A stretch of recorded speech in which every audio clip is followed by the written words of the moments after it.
Imagine this. You've just spilled wine on a senator's toga. You laugh, he doesn't. Suddenly, you're on trial for offending Roman dignity, and by sundown, you're wondering whether you'll face exile or a lion. Welcome to ancient Rome, a place where law and order were sacred, and punishment was, well, a little more creative than community service. Before we dive into Rome's weirdest and wildest punishments, I've got to ask, if you enjoy stories that are equal parts history, horror, and what were they thinking, then go ahead and like this video and subscribe. It really helps more people find these tales. Plus, if you don't, I can't promise a Roman centurion won't show up demanding taxes you didn't even know existed. All right, that's the friendly part done. Now take a breath and imagine the streets of Rome. Marble columns, bustling markets, the scent of bread, sweat, and ambition. To live here was to live under the world's most advanced legal system, and one of its most unforgiving. The Romans believed punishment wasn't just about revenge, it was about spectacle. It had to be seen, felt, and remembered. Whether you were a slave, a soldier, or a senator, the message was the same. Order must be preserved, and mercy was optional. Over the next hour, we'll wander through the empire's darkest corners. We'll meet those who defied its laws and the inventively terrifying ways Rome made examples of them. From being sewn into sacks with live animals, to death by wild beasts, to punishment so public they made theater look subtle. This was justice, Roman style. So settle in, dim the lights, and prepare for a trip back to a time when "don't break the rules" was less of a suggestion and more of a survival strategy. Justice in the Roman world. If you lived in ancient Rome, you were never far from the law. It was everywhere, etched in stone, shouted in forums, whispered in fear. The Romans prided themselves on having a civilization built on order. They had rules for everything: trade, marriage, inheritance, even where your neighbor's olive tree could drop its fruit. But behind all that organization lay a truth. Roman justice was about control. The empire stretched across continents, filled with conquered peoples, and keeping everyone in line required more than polite reminders. It required examples, public, painful, and unforgettable. The Roman legal system had an impressive structure. There were magistrates, senators, and praetors who handled different cases, while citizens could appeal to higher authorities. And of course, there was the emperor, the final word in law, morality, and sometimes creative cruelty. Punishment depended entirely on who you were. A Roman citizen might face exile, fines, or dignified suicide for crimes like treason. A slave, on the other hand, could be crucified for breaking a dish in front of the wrong master. Justice was not blind. It had perfect vision and a clear understanding of your social rank. In the early Republic, the 12 Tables, the foundation of Roman law, outlined clear rules. Some were surprisingly modern: contracts, property rights, fair trials. Others were less comforting. One table casually stated, "If a patron deceives his client, let him be cursed." Another decreed, "If one commits theft by night and is caught, he may be lawfully killed." Efficient, if not exactly humane. For the Romans, punishment served three purposes: deterrence, retribution, and display. It wasn't enough to punish the guilty. The act had to teach the innocent. Executions were public, sometimes held in the same spaces as festivals. Spectators came not only to watch, but to cheer. Justice was entertainment. Take the Forum, for instance. Beneath its marble facades and statues of heroes, justice played out daily. Thieves were flogged, soldiers shamed, and traitors paraded before crowds. It was part court, part theater, part moral lesson. Roman citizens loved rules, but they also loved bending them. Corruption was rampant. Bribes passed hands as often as bread. A wealthy senator could often buy leniency. A poor man could only hope to survive the trial. To balance this, emperors occasionally staged dramatic crackdowns, executing nobles to remind everyone that even the rich weren't immune. Still, to the Roman mind, cruelty was not evil. It was order.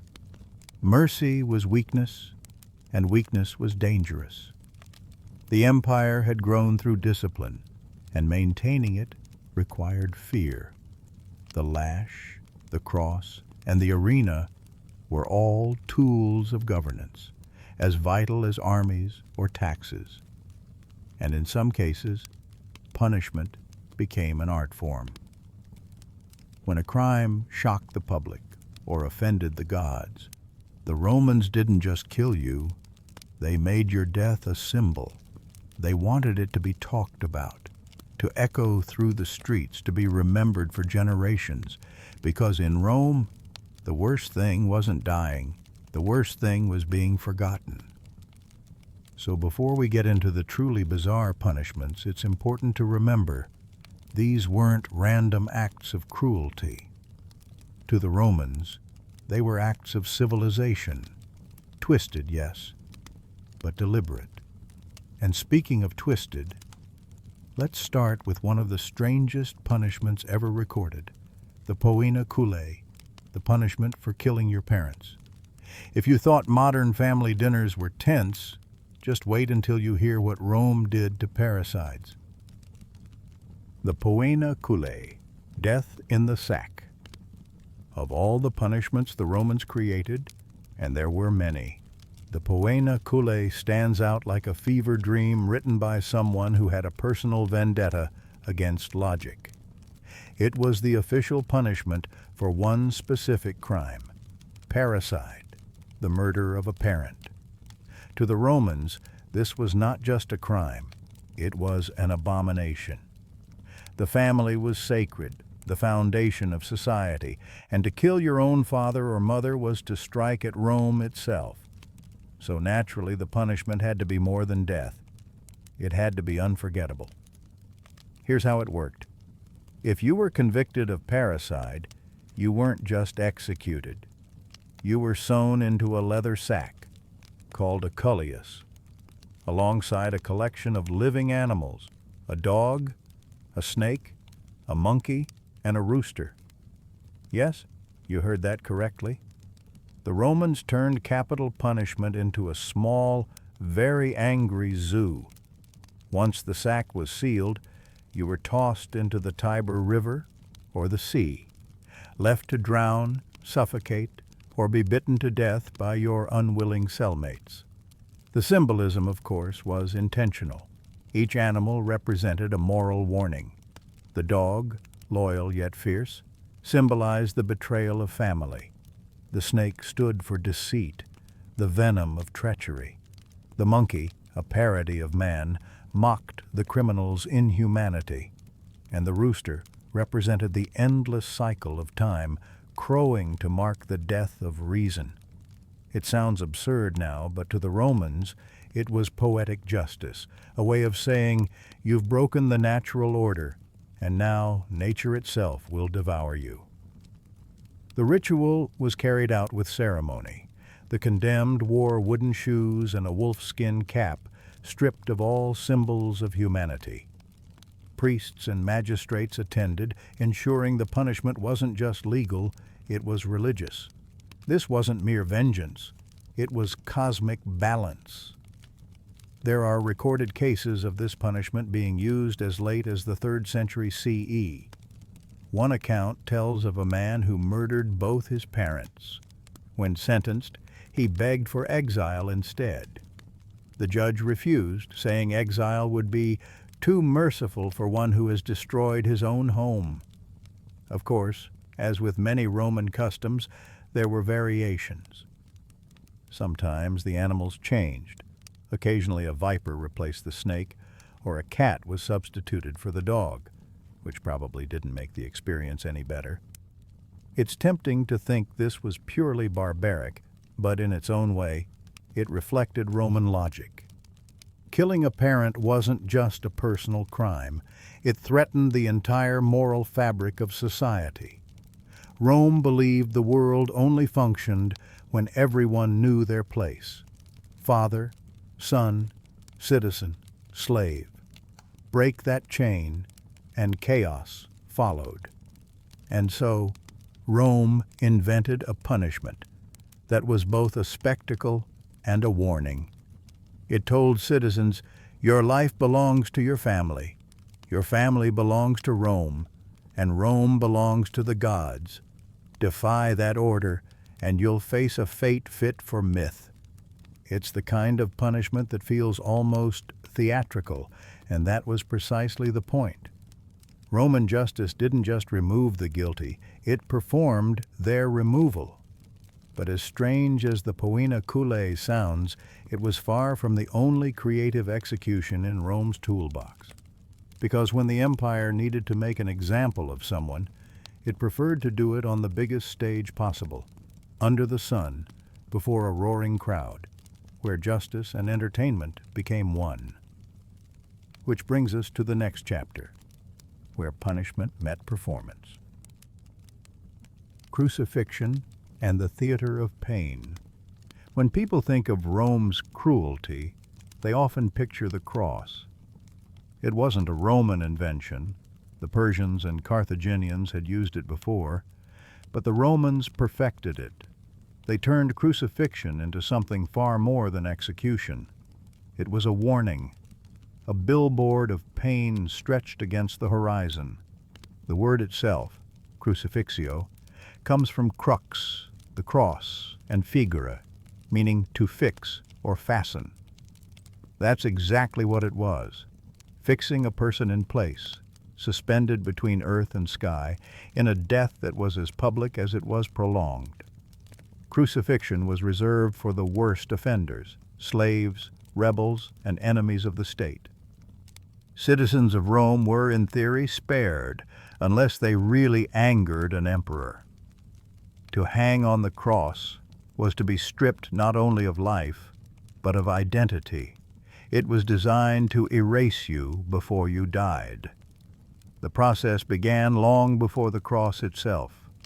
The condemned was flogged first, beaten with whips tipped in metal or bone. It was called flagrum, and it shredded skin down to muscle. Then came the journey, the Via Dolorosa, the path of pain. The criminal carried the heavy crossbeam through crowded streets, a walking reminder of Rome's power. By the time they reached the execution ground, often outside city walls or near major roads, crowds had gathered. Crucifixions were public events. Vendors sold food. Spectators brought their children. It was punishment as spectacle, pain as lesson. Once there, the condemned was nailed or tied to the cross. Nails through wrists, not hands. It held the body's weight better. Feet nailed or twisted together. The agony wasn't quick.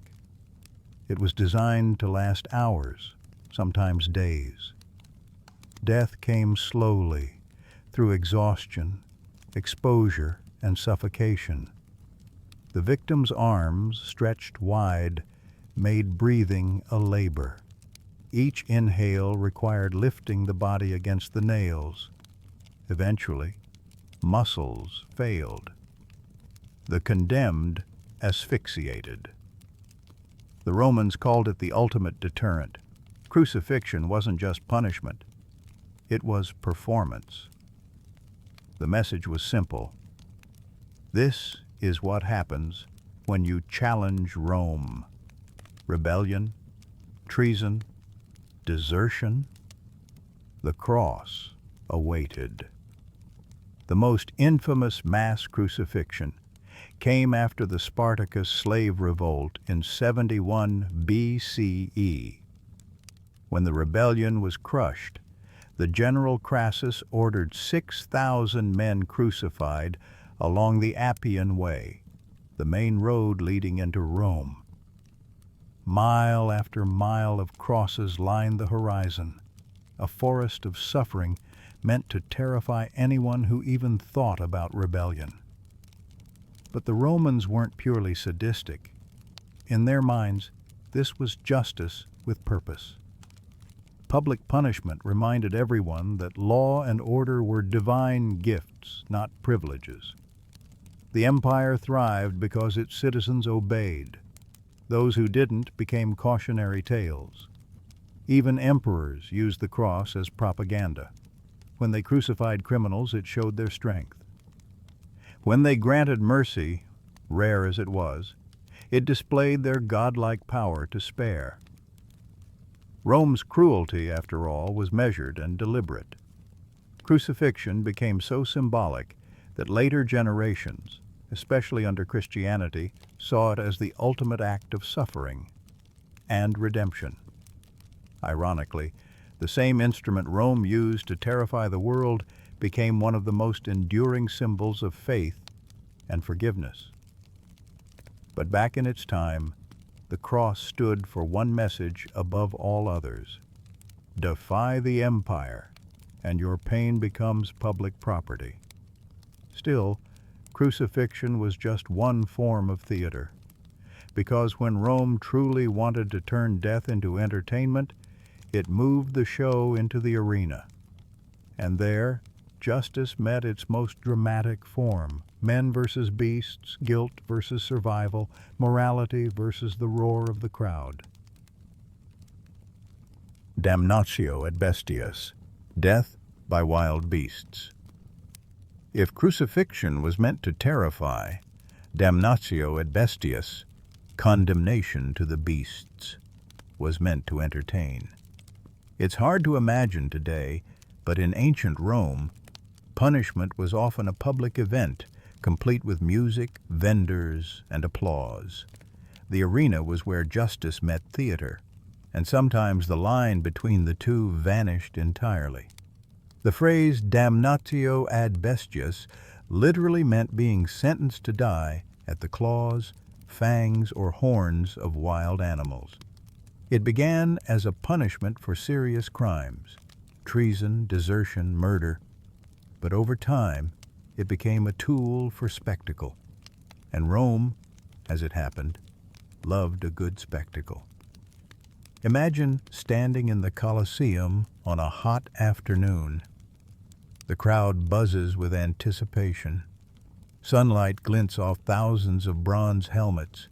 The emperor sits in his shaded box, sipping wine.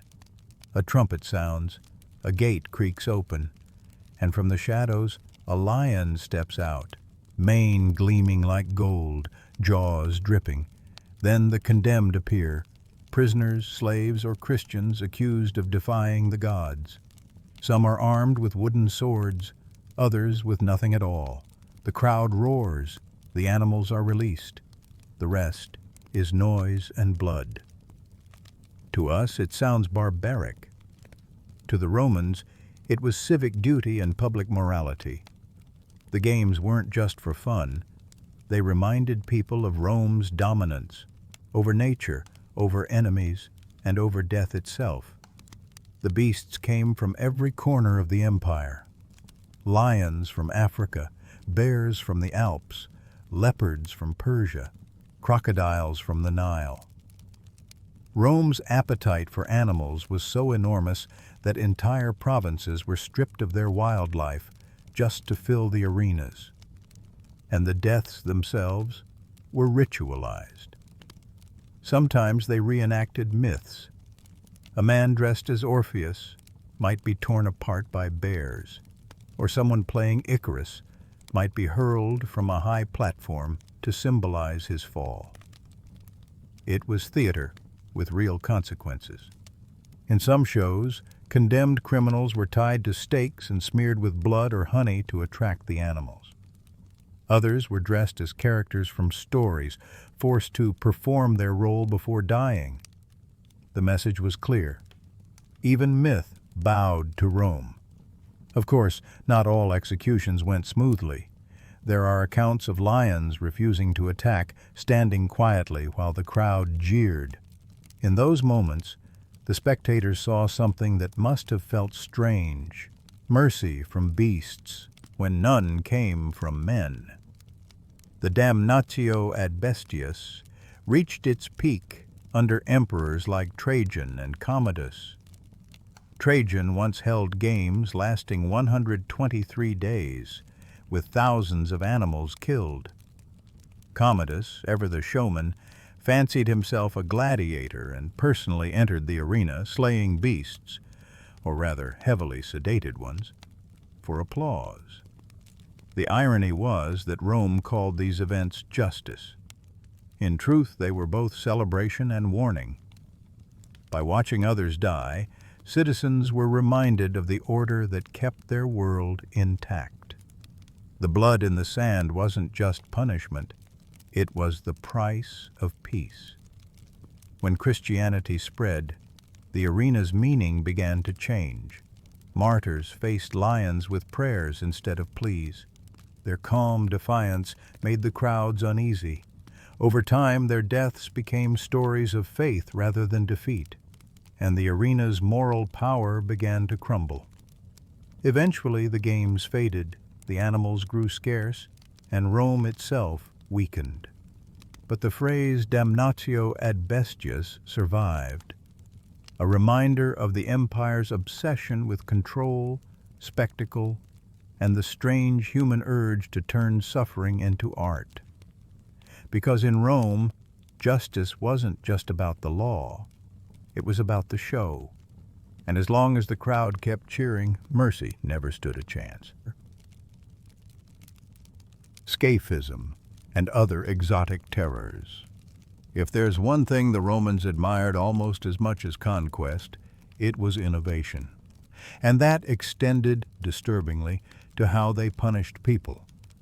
Rome ruled much of the known world, from the deserts of Africa to the forests of Germania, and as the empire expanded, so did its imagination for torment. Some punishments were imported curiosities, others were homegrown experiments. All of them shared one goal: make the condemned wish they'd never been born. Let's begin with one of the most horrifying legends ever whispered through the empire, a method so gruesome it was said even hardened soldiers refused to watch. It wasn't originally Roman, but the empire certainly knew about it. Scaphism, or as it was called in Greek, the boats. The story came from Persia, though Roman historians like Plutarch and later chroniclers couldn't resist retelling it. Partly out of morbid fascination, partly because it showed how civilized Rome was by comparison, a convenient bit of propaganda. Here's how it worked. The condemned was trapped between two narrow wooden boats, or hollowed-out troughs, with their head, hands, and feet sticking out. Then they were force-fed milk and honey, far more than any human could stomach, until they vomited. Their exposed skin was smeared with honey to attract insects. Then the boats were set afloat on a stagnant pond under the sun. Flies, wasps, and beetles came first. Days passed. The body swelled, blistered, and decayed as insects did their work. The victim didn't die quickly, but slowly. A living feast for the smallest creatures of nature. The Romans didn't officially use Scaphism, but the story fascinated them. It appeared in their writings as both horror and warning, a symbol of what happened to traitors and tyrants elsewhere. Yet let's be honest, if the empire had truly wanted to, Rome could have built a better version in a day. And they had their own methods too, less exotic, but just as brutal. There was the tunic of fire, a cloth soaked in pitch or oil wrapped around the condemned and set alight, a favorite punishment for arsonists or those who offended the gods. Or the slow saw, used in the provinces more than in Rome itself, where the body was hung upside down and sawed in half from the groin downward. Grim efficiency, Roman style. In the military, punishment was its own art form. Soldiers who disobeyed orders might be beaten to death by their comrades in a ritual called fustuarium. No executioner needed, just the silent understanding that Rome's discipline came before friendship. And then there was decimation, reserved for mutinous legions. If a unit disgraced itself, 1 in every 10 soldiers was chosen by lot and executed by the other 9. The survivors went back to war the next day, reminded vividly of the cost of disobedience. But not every terror was designed for death. Some were for humiliation. A man caught cheating his business partners might be paraded naked through the streets, wearing a placard of his crimes. A woman accused of adultery could be publicly divorced, her dowry seized, her name cursed in court. The Romans were masters of symbolism. Every punishment told a story. Burning meant purification. Drowning meant erasure. Exposure meant shame. Nothing was random. Everything had meaning. What made Rome unique was its blend of logic and cruelty. The punishments weren't the outbursts of tyrants, well, not usually. They were structured, justified, even codified. You could look up your own doom in the legal texts. And that's what makes Roman justice so chilling. It wasn't chaos. It was order, polished and polite, wrapped in marble and Latin, hiding horrors that would make a modern courtroom faint. Because to Rome, cruelty wasn't madness. It was method. And if you think that's as strange as it gets, wait until you see what happened when justice turned into entertainment. Not in the arena this time, but in the streets, the banquets, and even the palaces. Because in Rome, punishment didn't always happen in the courts. Sometimes it happened at dinner. Executions as entertainment, when justice became a banquet trick. Imagine dining in a marble hall, gold plates glimmering, torches flickering off polished bronze. The air smells of wine and roasted meats. Laughter fills the room. Then, with a casual gesture, the emperor gives a nod. And somewhere nearby, someone dies. That was ancient Rome, where power wasn't just shown in palaces or laws, but in how easily it could destroy.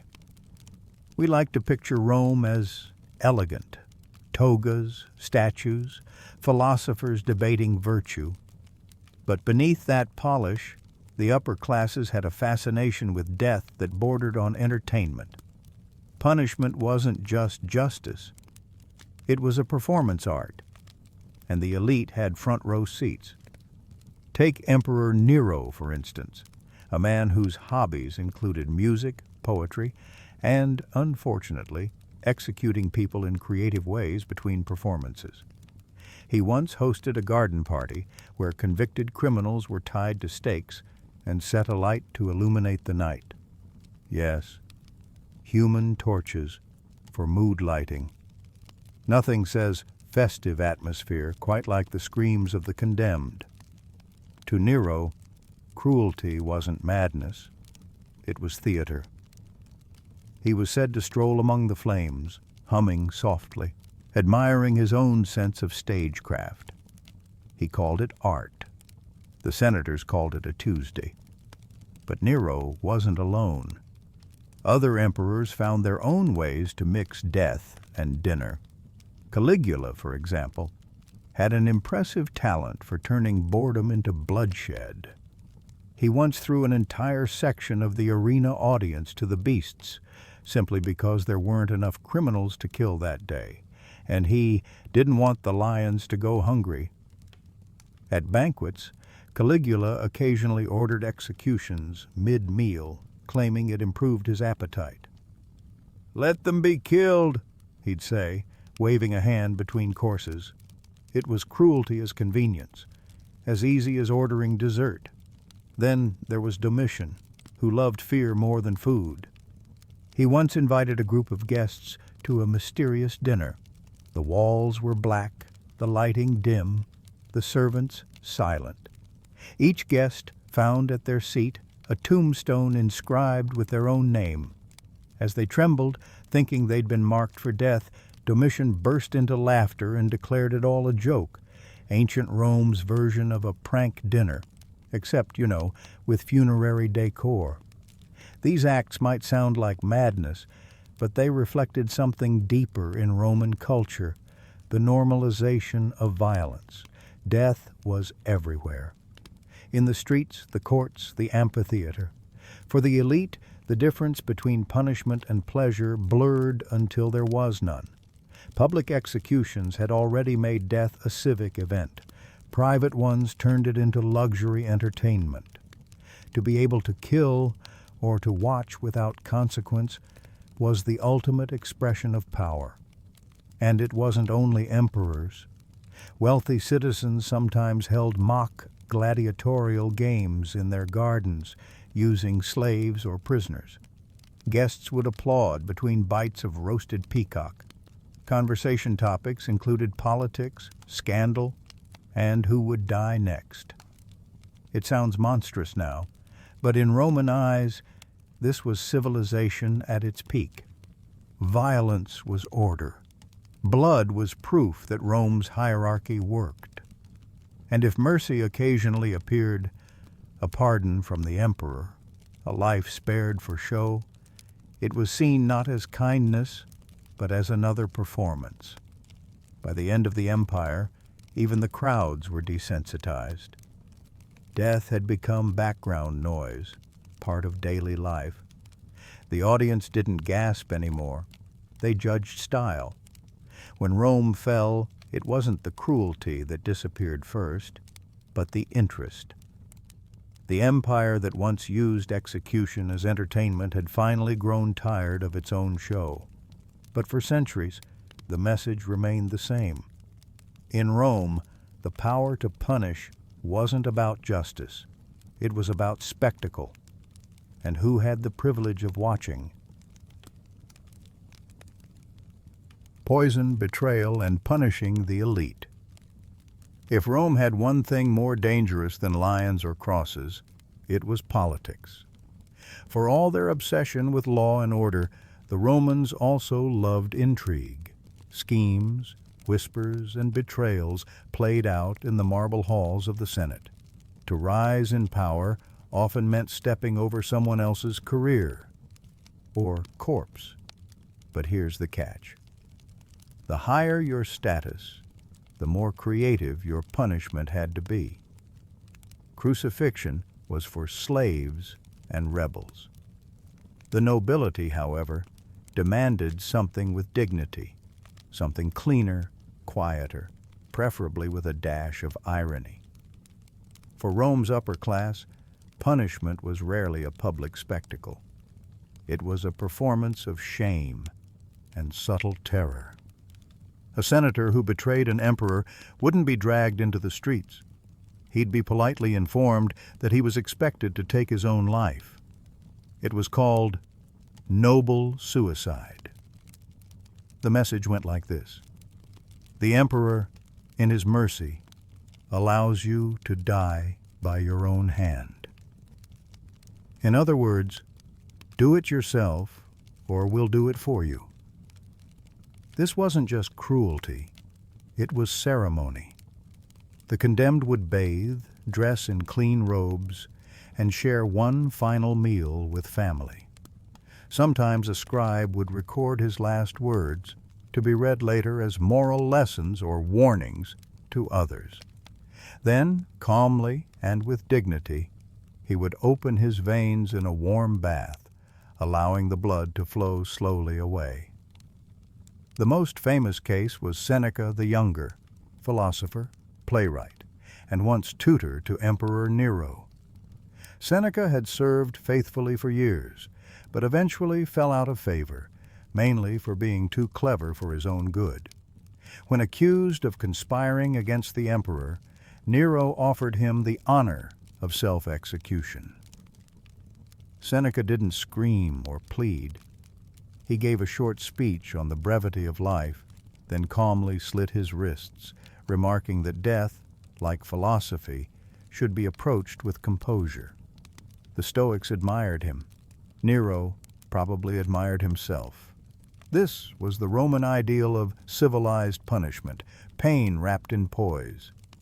But not every senator was so philosophical. Some begged for mercy. Others tried to flee. Many were quietly executed in private gardens, their names erased from public monuments, a practice called Damnatio memoriae, the condemnation of memory. It was one of the most chilling Roman punishments. You weren't tortured, you weren't displayed, but you were erased. Your name chiseled off statues, your face scraped from reliefs, your records deleted. It was like being assassinated twice, once in body, once in history. And in a culture obsessed with legacy, it was the cruelest fate imaginable. But not all noble deaths were quiet. Some emperors preferred drama. Emperor Tiberius, who ruled after Augustus, had a flair for cruelty disguised as law. He famously forced nobles to confess under torture, then ordered them to throw themselves off the Tarpeian Rock, a steep cliff near the Capitoline Hill traditionally used for executing traitors. The fall was quick, the sound unforgettable.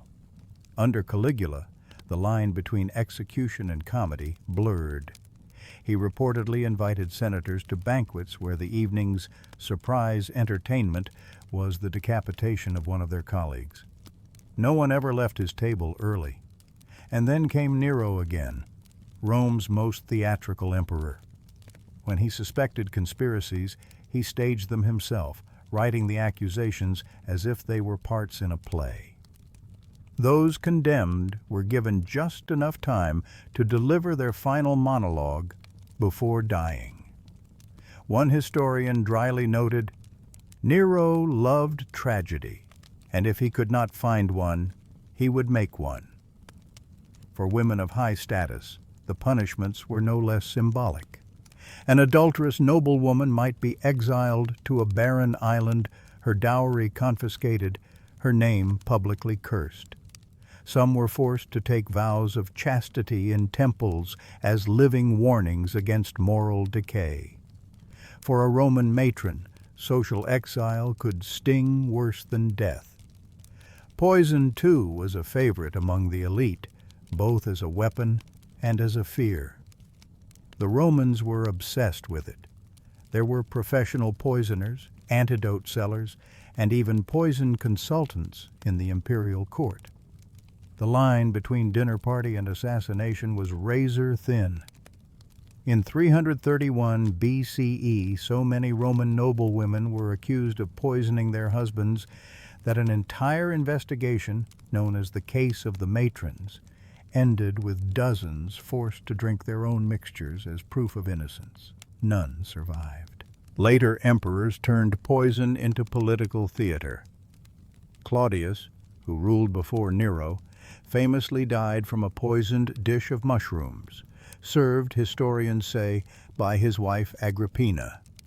The Romans even coined a term for them, the food of the gods. It's said Agrippina later joked that Claudius had finally become divine, since he died like one. Poison was the perfect Roman metaphor, invisible, elegant, and deeply personal. It killed quietly, without spectacle, but with meaning. A message could be sent over a shared meal, hidden in wine, or whispered in a servant's ear. By the late empire, paranoia ruled. Emperors had food tasters, and senators avoided eating with each other altogether. Power made people hungry, and hunger made them cautious. Still, even at its worst, Roman justice maintained an image of order. Whether you were torn by lions or sipping hemlock in a marble bath, it was all part of the same message. Rome punished not out of rage, but principle. At least that's what they told themselves. Because beneath the surface, what truly drove these punishments was fear. Fear of rebellion, fear of betrayal, fear of losing control. Every execution, every exile, every erased name was Rome whispering to itself, "We are still in charge." But control is a fragile illusion. And as Rome's empire grew, so did the number of people who questioned whether its justice was as noble as it claimed. The cracks were starting to show. The spectacle was beginning to lose its shine. And when cruelty becomes routine, what comes next isn't peace, it's collapse. Exile, branding, and the slow death of identity. Not every punishment in ancient Rome spilled blood. Some were quieter, slower, and in many ways far crueler. Death was final, but exile was a living ghost story. To the Romans, a person's honor and identity were sacred. Name, family, birthplace, and citizenship defined everything. Take those away, and you weren't truly alive anymore. You were just existing. And that, in Rome's eyes, could be punishment enough. Exile, or exilium, came in several forms. There was relegatio, the mild version, temporary banishment, often to a distant province or an island. Then there was deportation, a harsher sentence, permanent removal from Rome and confiscation of all property. And finally, interdictio aquae et ignis, literally the denial of water and fire. That meant total exclusion from Roman society. No home, no rights, no recognition. You could be killed on sight for trying to return. It sounds simple, but in Rome, exile was more than geography. It was erasure. The moment you were exiled, your name was struck from the records, your statues defaced, your fortunes seized by the state.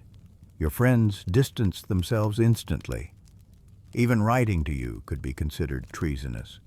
For a culture that worshipped reputation, it was a social death sentence. The poet Ovid, author of Metamorphoses, learned this the hard way. One night, he received a message from Emperor Augustus. He was being exiled to Tomis, a bleak outpost on the edge of the Black Sea, today's Romania. The official reason? Carmen et error. A poem and a mistake. The poem was harmless enough, but the mistake, well, Ovid never revealed it. Some say he witnessed a scandal in the emperor's household. Others think his sensual verses offended Rome's new moral code. Whatever it was, Augustus sent him to the edge of the world. Ovid's letters from exile are heartbreaking. He describes the cold winds, the barbarian neighbors, the isolation. He begged for forgiveness, writing, "I live among swords and spears. My only comfort is memory." But the emperor never replied. Ovid died in exile, far from the marble city he loved, his name forbidden to be spoken in Rome. That was exile's true power. It didn't destroy your body. It destroyed your place in the story. And then there was branding, the physical mark of shame. Criminals, slaves, and deserters could be branded on the forehead with letters indicating their crime. A thief might wear a F for fur, a runaway slave an FVG for fugitivus. The Romans saw branding as permanent confession, a punishment you carried for life, one that made sure everyone knew exactly what you had done. Some were branded not for crimes, but for defiance. During certain periods, Christians refusing to sacrifice to the emperor's image were marked on the face before being exiled or sent to the mines. The scar became a sign of faith and rebellion, a silent badge of defiance against a system that demanded total conformity. Rome was obsessed with visibility. Punishment was not only about pain, but about making shame visible. Whether it was a scar, a shaved head, or a missing name on a monument, the message was the same. The empire sees you, and the empire does not forgive. But exile and branding had another purpose too. They reminded the public that mercy could be revoked. When emperors spared lives, it wasn't compassion. It was a leash. An exile could be recalled at any time, usually when their usefulness returned. A branded slave might one day earn freedom, but the mark never faded. Rome's forgiveness always had fine print. There's a certain poetry to it, in a grim Roman way. A man might survive exile, build a new life, maybe even prosper, but he'd never again be a citizen. His vote, his voice, his legacy, gone. He could walk under the same sun as everyone else, yet remain invisible in the eyes of the state. One historian called exile death without burial, and that's exactly what it was. You weren't killed, but you were buried in silence. Even emperors weren't safe. When the Senate turned on a tyrant, they didn't just kill him, they destroyed his image. Statues of Nero were toppled, his name scratched from inscriptions, his coins melted down. For all his power, Nero died as many Romans did, condemned to be forgotten. For a civilization obsessed with immortality, this was the cruelest irony. Rome built monuments to last forever, yet its greatest punishment was to erase a name from stone. Still, for every exile who vanished, a few voices like Ovid's survived, floating through time like faint echoes. Proof that even when Rome silenced a man, memory could rebel. And that perhaps frightened the empire more than rebellion ever did. Because no matter how far you banish someone, ideas have a way of finding their way home. Punishment of slaves and revolts. Rome was an empire built not just on marble and ambition, but on the backs of millions of slaves. They built its temples, harvested its grain, raised its children, and fought its wars. And yet they had no name, no rights, and no mercy. To be a slave in Rome was to live always one heartbeat away from punishment. The law didn't see you as a person but as property, an object that could be used, traded, or destroyed at your master's whim. And the punishments, when they came, were brutal. A slave who stole could be flogged until the whip tore muscle from bone. One who ran away might be branded, mutilated, or forced to wear an iron collar inscribed with words like, "I have run away.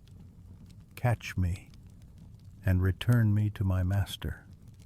Imagine walking through a Roman market and seeing dozens of men and women chained together, collars clinking softly as they move, each carrying the evidence of their suffering for all to see.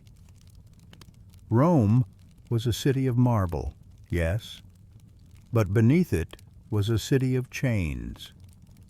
But Rome's cruelty toward slaves wasn't just about obedience. It was about fear. Because the Romans knew the empire's strength rested on people who had every reason to rise up, and sometimes they did.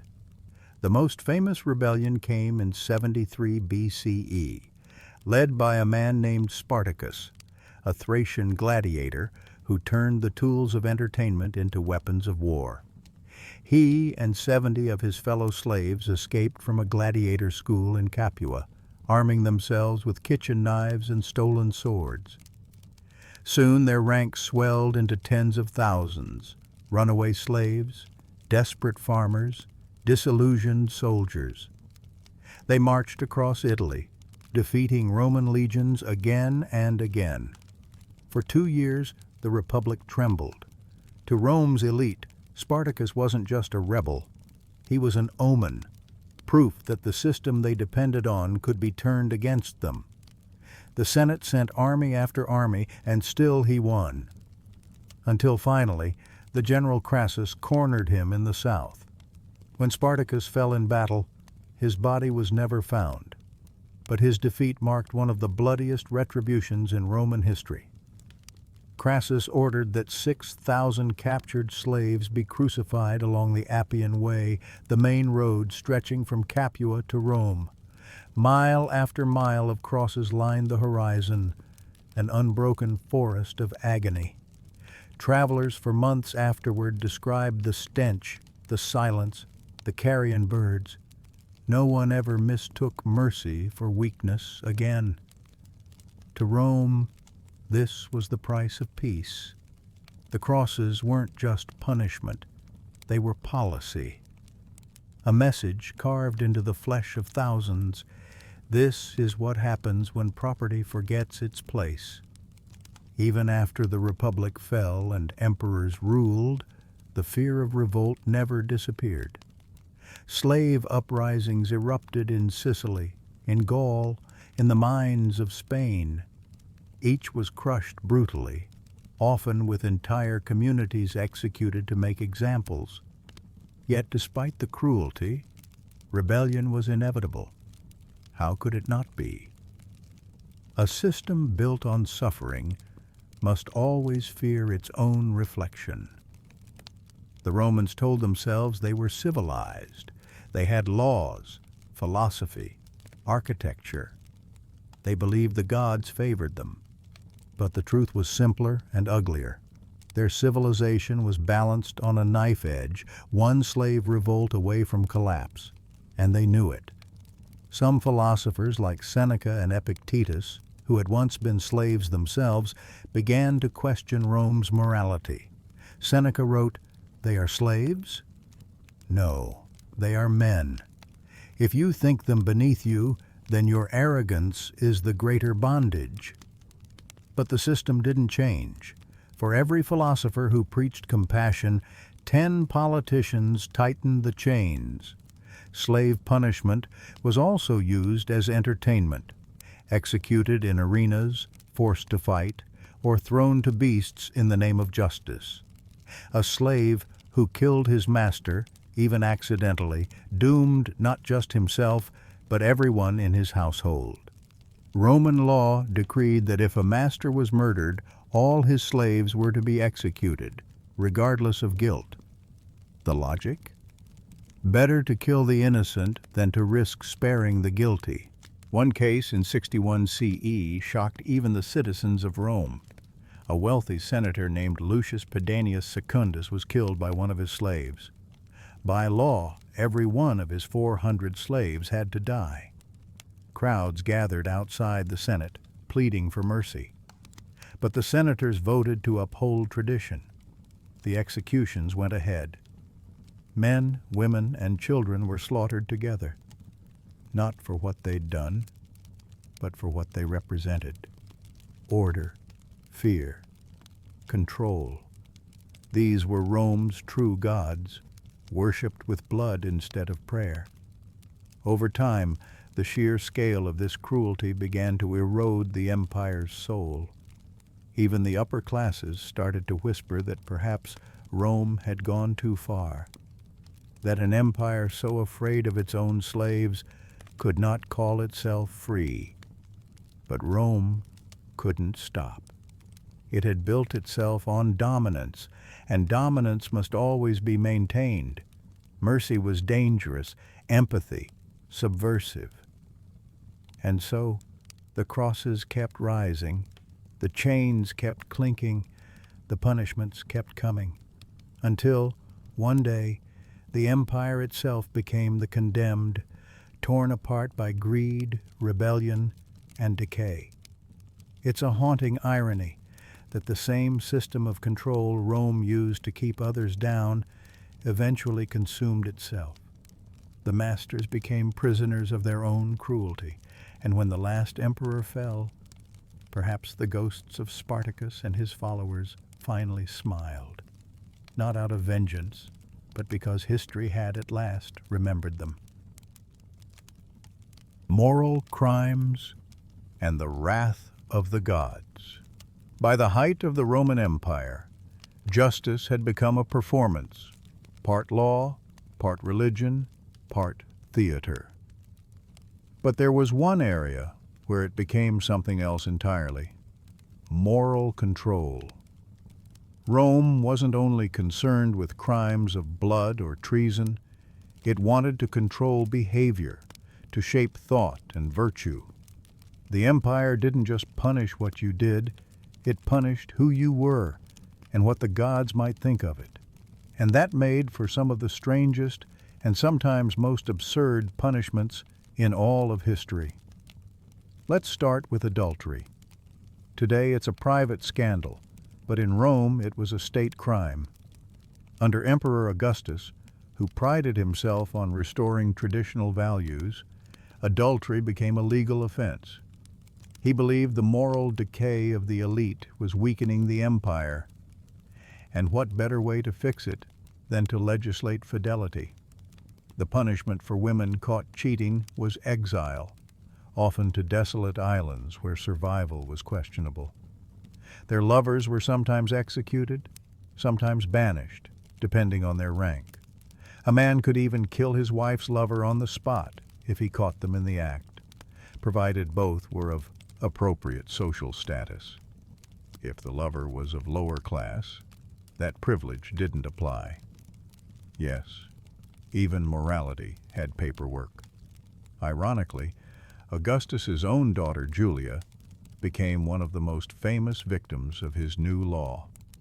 She was beautiful, witty, and unfortunately, very fond of breaking rules. When word spread of her affairs, some with senators, others with married men, Augustus had no choice but to enforce his own legislation. Julia was exiled to a barren island with no visitors, no luxuries, and barely enough food. When sympathizers tried to send her gifts, the emperor forbade it. She must learn chastity, he said, even in exile. She never returned. Rome was full of such contradictions. Emperors preached virtue while filling their palaces with decadence. Senators quoted philosophy while bribing judges. The law, like the gods, was to be obeyed publicly and ignored privately. And speaking of gods, defying them was perhaps the most dangerous crime of all. The Romans were deeply superstitious.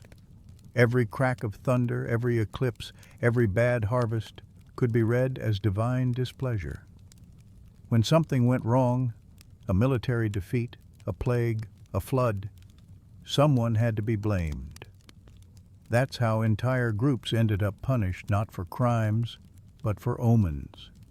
Foreign cults, strange rituals, even new philosophies were often treated with suspicion.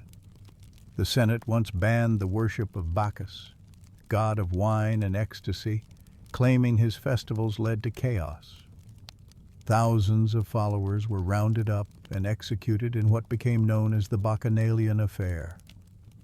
Later, early Christians were accused of angering the gods simply by refusing to sacrifice at imperial temples. To Roman eyes, this was treason disguised as piety, a rejection of the divine order that kept the empire together. Their punishments varied: imprisonment, torture, or public execution. Some were burned alive, others thrown to beasts in the arena. And yet, even in their suffering, they unnerved the spectators. Their calmness, their refusal to cry out, made the crowds uncomfortable. It was as if they'd already won in some higher court. Then there were the smaller moral offenses that seem almost comical today. Gossiping about an emperor could get you whipped or exiled. Writing a bad poem about the wrong noble could be fatal. Dreaming of the emperor's death, literally dreaming, could be used as evidence of conspiracy. Under Tiberius, the charge of maestas, treason, expanded to include almost anything that could be interpreted as disrespect to imperial dignity. Spill wine on a statue of Caesar? Treason. Laugh during a procession? Treason. Fail to cheer loudly enough? Well, maybe treason. Better not risk it. In a world where the emperor was both man and god, blasphemy and treason became the same thing. Even nature could offend the empire.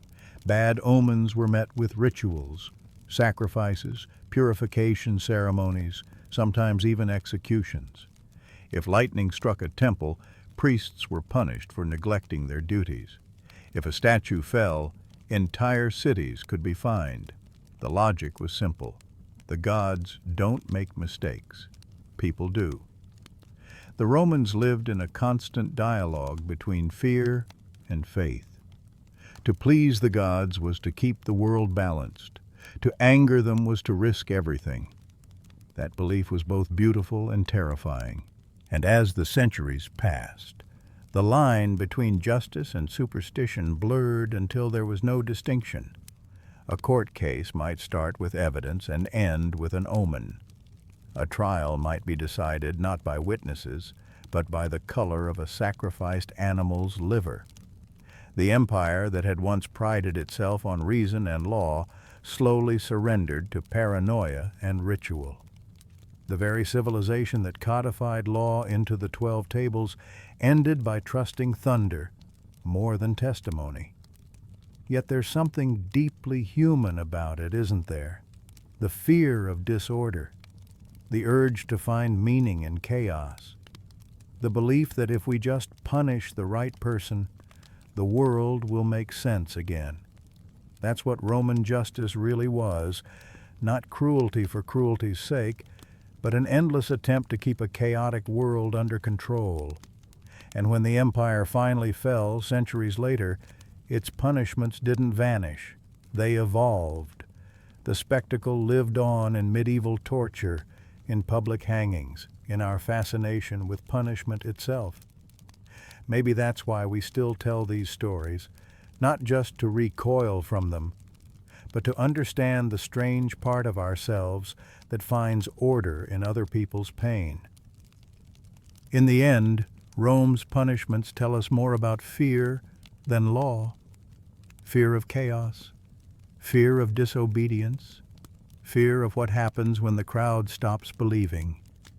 And maybe, as you drift off to sleep tonight, you can imagine the marble streets now silent. The cross is gone, the arena's empty, the empire is dust, the laws forgotten, but the questions it left behind still whisper through time. What is justice without mercy? What is order without compassion?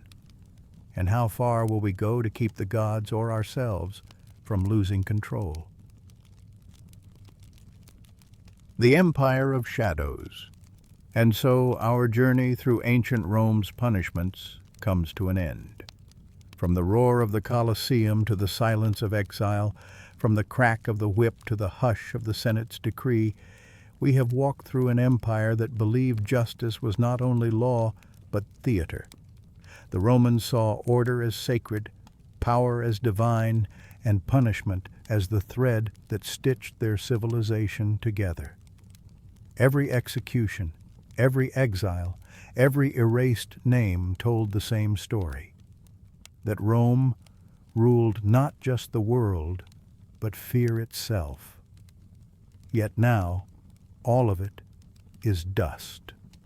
The marble courts are ruins, the arenas overgrown with grass. The emperors, who once demanded worship, are remembered only in stone and whispers. The punishments that once terrified millions survive only as echoes in our imagination. And maybe that's the strange beauty of it, how something so cruel can become with time a story, because history has a way of softening even the hardest edges. The screams fade, the blood dries. What remains is the lesson that power without mercy eventually punishes itself. When we look back at Rome, we don't just see their cruelty. We see ourselves reflected in it. Our obsession with order, our fear of chaos, our hunger for spectacle. The Roman world may be gone, but the human heart hasn't changed all that much.